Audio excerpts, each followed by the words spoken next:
मुलांनो प्रश्न बघा, कॅलेंडरचा प्रश्न आहे. 12 ऑक्टोबर पासून 21 दिवस शाळेला दिवाळीची सुट्टी होती, तर शाळा किती तारखेला उघडेल? आता आपल्याला तारीख बघायची आहे. बघा, ऑक्टोबर किती दिवसाचा महिना असतो मुलांनो? 31 दिवसाचा असतो. चला बघा, 31 मधून 11 मायनस करू. का बरं? कारण आपल्याला 12 तारखेपासून सुट्ट्या लागणार आहे.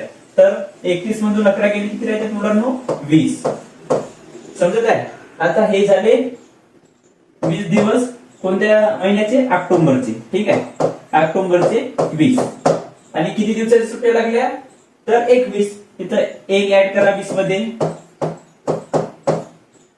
20 मध्ये 1 ऍड केल्यानंतर बघा, हे झाल्या 21 दिवसाच्या परिपूर्ण सुट्ट्या.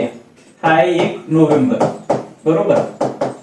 तर शाळा कोणत्या दिवशी चालू होईल मुलांनो? 2 नोव्हेंबर. म्हणून ऑप्शन नंबर 3, 2 नोव्हेंबरला शाळा सुरू होईल.